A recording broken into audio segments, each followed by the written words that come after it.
Bom, gente, o tema de hoje é igreja não é um lugar para gay. Quem me conhece, e desde já eu já peço perdão a você, sabe que eu não me sirvo da internet para tecer comentários, nenhum tipo de julgamento contra postura religiosa de A, B ou C. Deus não me chamou para eu ser juiz, nem para julgar a nenhuma postura. Cada um vai dar conta a Deus dos seus atos e do que fizer. Que chato é aquele membro de igreja que fica o tempo todo na internet parecendo um cão raivoso, amargurado na internet, julgando e criticando a tudo e a todos. Então, estou fora disso. Mas existem coisas que precisam de resposta. O pastor André Valadão disse que os gays podem ir para um clube gay, mas que igreja não é um lugar para gay. A pastora Ana Paula Valadão, e eu chamo ambos de pastores porque eu reconheço que eles são importantes na vida de muitas pessoas, eu reconheço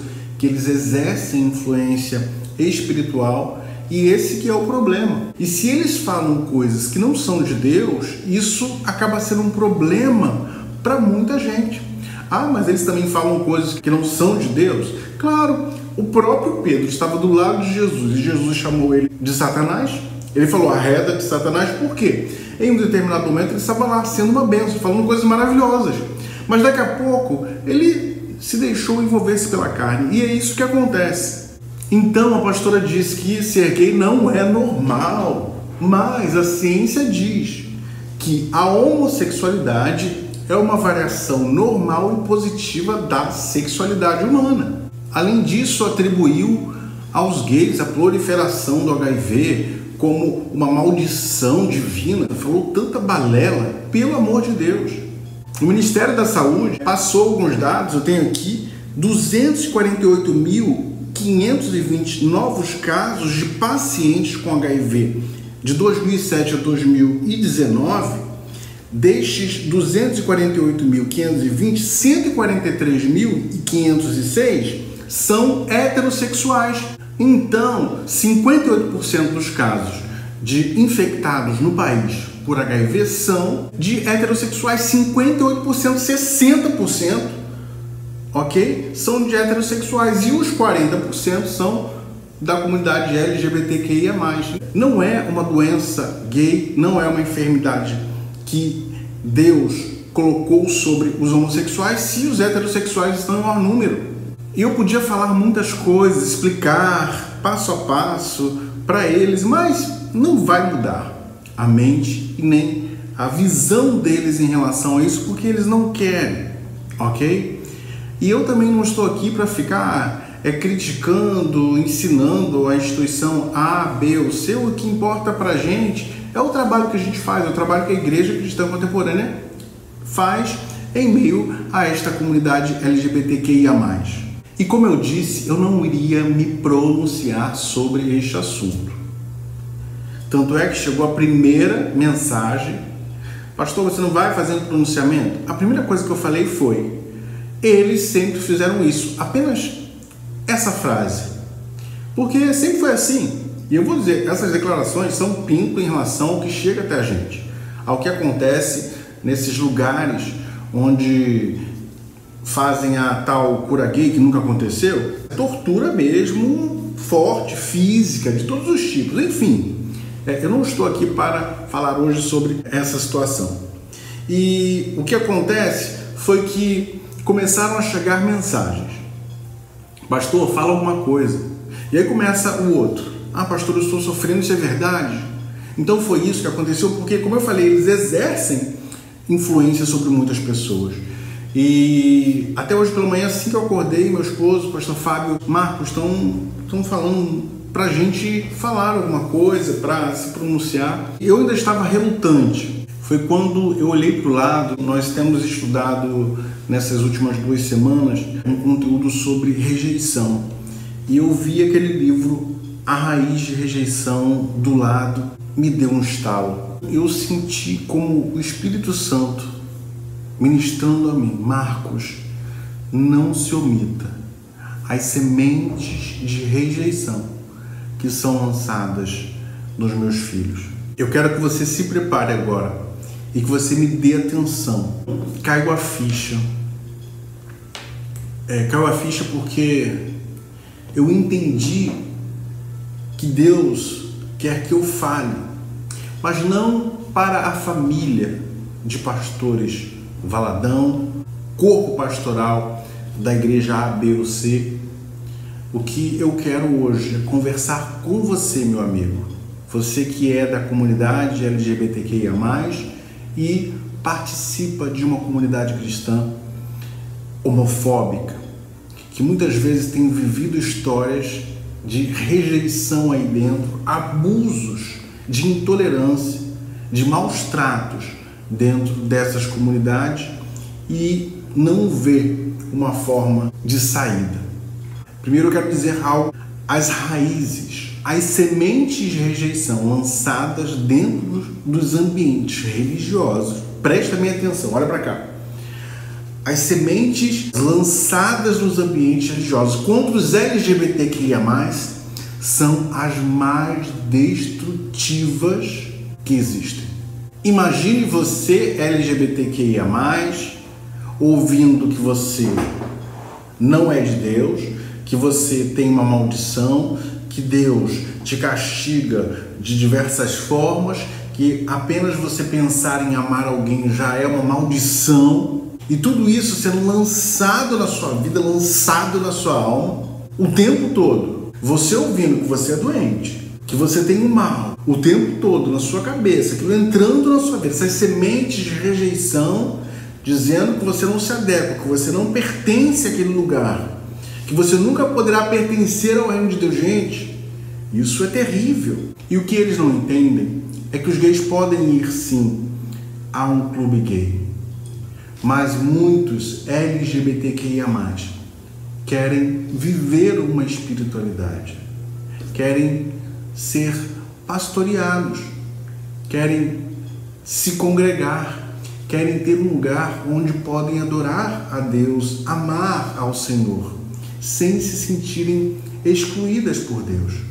Mas ao invés de receberem o amor de Deus, ao invés de serem acolhidos, como Jesus fez com, por exemplo, os leprosos, Jesus foi lá, ao invés de simplesmente liberar uma palavra de cura, antes de liberar a palavra de cura, Jesus toca o leproso, acolhe, ama. Se a homossexualidade fosse uma enfermidade, uma doença, a postura nossa, a primeira postura de um líder religioso, de um pastor, seria tocar, acolher, amar e depois liberar a palavra de cura. Mas, como eu disse, homossexualidade não é enfermidade nem doença. Mas estamos falando de rejeição e agora vem a parte mais importante. Presta bem atenção. Talvez você se identifique com algumas áreas e se você se identificar com essas áreas, você está correndo um sério perigo de ter toda a sua vida destruída, de ver sempre ausente de tudo aquilo que Deus tem para a sua vida. O Senhor Jesus veio trazer uma vida abundante. E se você tiver qualquer uma dessas raízes dentro de você, você com certeza não verá nada disso, ou verá sempre aquém de tudo aquilo que Deus tem para a sua vida. Então vamos lá falar do fruto da rejeição. Por que você acha que os homoafetivos, na sua maioria, não conseguem viver um relacionamento de amor? Por que você acha que procura tanto pela clandestinidade? Por que você tem lá a possibilidade de viver um amor com uma pessoa do mesmo sexo, mas só que você não consegue? Você começa a namorar, preste bem atenção, porque esta pode ser a sua vida, e isso é uma raiz de rejeição dentro de você. Você começa a namorar, quando você começa a perceber que tudo vai ficar legal, que haverá uma permanência, uma continuidade, que a pessoa é super legal para você, o que você faz? Você se auto-sabota, você trai, você procura outro, você não permite se conectar realmente de coração, de alma, de vida, de entrega a este relacionamento. O que é isso? Uma raiz de rejeição que foi colocada. Porque é para você se proteger, proteger-se da rejeição. Você não vai ser aceito. Isso não é de Deus. Você ouviu tanto isso, então você não se permite viver um amor. Isso é muito sério, isso é muito sério. Quantas pessoas estão escravizadas, chegam dentro da nossa igreja, chegam à contemporânea escravizados a essas raízes malignas que foram colocadas dentro da comunidade cristã, dentro da igreja, por conta da rejeição. Pessoas que chegam emocionalmente estragadas, completamente destruídas na mente, no coração, por conta desses ambientes religiosos tóxicos que fazem mal a esta comunidade, feridas na alma, até no físico. Quantas pessoas já vieram conversar comigo: pastor, eu fui rejeitado pela minha casa e pela minha família por conta da igreja, meus pais tiveram que escolher e escolheram me abandonar, eu estou aqui com várias doenças, gente que chega aqui com diabetes, várias coisas que foram desencadeando por causa dessas raízes malignas. Em nome de Jesus, você que é pastor, para com isso. Eu lembro da minha adolescência, quando eu comecei a me perceber homoafetivo, que eu não conseguia nem me olhar no espelho. Veja só, as pessoas me achavam um rapaz bonito, inteligente, culto, mas eu não conseguia me ver assim. Eu não tinha coragem de me olhar olho no olho no espelho. Raiz de rejeição que eu tenho que identificar para ser curado, para retirá-la de mim. E eu pude retirá-la com a minha aceitação. Mas esse é um segundo passo. A gente vai falar em outro vídeo sobre isso. No domingo passado eu falei sobre as máscaras de rejeição. Estão lá no canal da igreja, Igreja Contemporânea. Por que o LGBTQIA+ acaba usando máscaras? Porque se ele mostrar a sua identidade, o que vai acontecer? Ele não vai ser aceito, ele vai ser rejeitado. Então, para não ser rejeitado, ele coloca algumas máscaras. Como você vai mostrar uma identidade que transmite enfermidade, que é amaldiçoado, que é rejeitado? Entende? E aí coloca aquela máscara de que é feliz ou de que está feliz. Mas quando tira a máscara, a pessoa está toda destruída, sentimentalmente, emocionalmente destruída. Ele vai lá e coloca essa máscara de que é feliz, mas na verdade não tem nada de felicidade ali. Entende?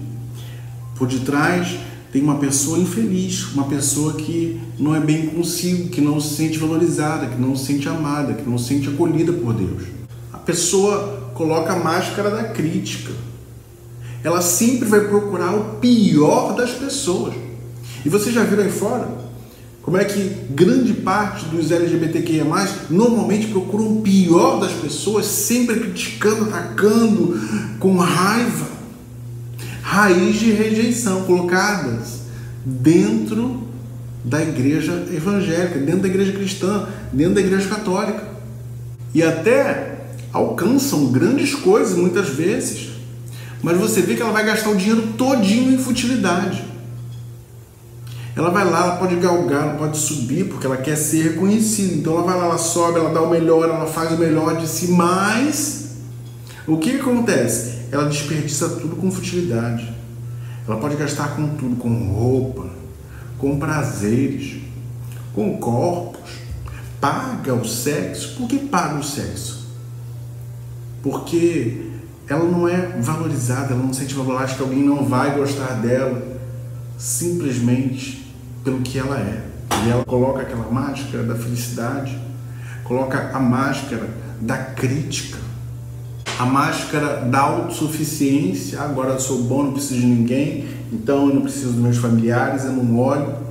Como é lindo viver processos de transformação aqui dentro. Quando aqui na igreja pessoas liberam perdão para os pais, pessoas que há 10 anos, 15 anos não falavam com os pais, porque os pais eram cristãos e o rejeitaram, mandaram ele para a rua. Nós temos casos gravíssimos. Nós temos a situação de uma mãe que teve que escolher. Ela era pastora de uma igreja. Quando o filho se assumiu, o líder dela falou: olha, para você continuar como pastor aqui desse ministério, você precisa colocar o seu filho para fora de casa. Veja só que absurdo.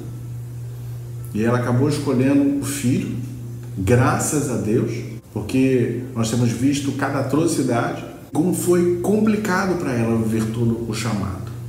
Então, 2 coisas que eu queria que você fizesse hoje. Promete? A primeira delas, eu quero que você realmente saia desses lugares que lançam essas palavras de rejeição para a sua vida. Se você está numa igreja e essa igreja, ou nessa igreja, o pastor, os membros, as pessoas te olham de olho torto e ficam te criticando e falam sobre questões de orientação sexual, e você recebe aquilo no teu espírito e você recebe aquilo como semente, em nome de Jesus, saia desses lugares agora. Não fique nesses lugares, porque isso vai gerar raiz, vão gerar raízes de rejeição na sua vida, que vão destruir tudo aquilo que Deus um dia sonhou para a sua vida. Então saia. Mas eu vou ficar sem me congregar. Hoje eu sei que não é o ideal, a gente precisa estar nos locais, mas nós temos cultos semanais, também dominicais, transmitidos pela internet. Você pode assistir no YouTube os cultos aqui da sede da Igreja de Madureira, às quartas à noite e domingos pela manhã. Você pode se congregar pela internet, porque eu espero sim um dia chegar a todos os estados brasileiros, ter um lugar para você poder se congregar. Mas enquanto isso, não fique nesses lugares, porque vão te destruir. Antes eu até era mais tolerante. Finge que não acontece, finge que não houve, mas não dá mais. Realmente fica muito complicado, já estamos chegando num nível que realmente vai fazer mal. E a segunda coisa, façam assim com o dedo, segunda coisa, eu queria que você identificasse as raízes de rejeição na sua vida. Você de repente pegasse uma folha de papel, você escrevesse lá, pastor, eu me identifico assim, eu sei que foi por isso. Comece a identificar onde aconteceu. Eu vi isso tantas vezes, pastor, e hoje eu sou uma pessoa arrogante. Hoje eu não me preocupo com o próximo, com a dor do próximo, eu sou sempre super crítico, eu não consigo ver a dor do outro. Comece a identificar isso. Eu sou arrogante, não consigo ver a bênção. Eu ouvia você, pastor, mas como eu te rejeitava. Porque você não consegue receber ou perceber que existe uma igreja que pode te colher. Você não, hoje, por conta de toda essa rejeição, essa árvore que se tornou grande em sua vida de rejeição, você não consegue ser amado dentro de uma comunidade de fé que irá te acolher sem preconceitos. Então identifique, escreva no papel, se liberta, ora, faça um propósito, esteja com a gente, se comunique com a gente, fale conosco, manda uma mensagem pelo Instagram, marcos.gladstone, e a gente vai te direcionar a um dos nossos pastores. Esteja conosco, mesmo longe, mas se conectando através da internet. O meu desejo é que você realmente seja livre desta raiz de rejeição. Se a comunidade evangélica não está preparada para te receber, se a igreja católica não está preparada para te receber, se hoje te rejeita, procure em nosso site igrejacontemporânea.com.br o link de uma das nossas igrejas e esteja conosco. Eu te espero em breve, em nome de Jesus. A Bíblia Sem Preconceitos fará você descobrir por que a Bíblia não condena a homossexualidade. O pastor Marcos Gladstone, em seu livro, revela um claro jogo de traduções manipuladas e teologias tendenciosas contra os LGBTs. É uma leitura indispensável para religiosos, educadores, professores, ativistas e todos mais. Adquira pelo site igrejacontemporânea.com.br ou nas lojas virtuais da Amazon.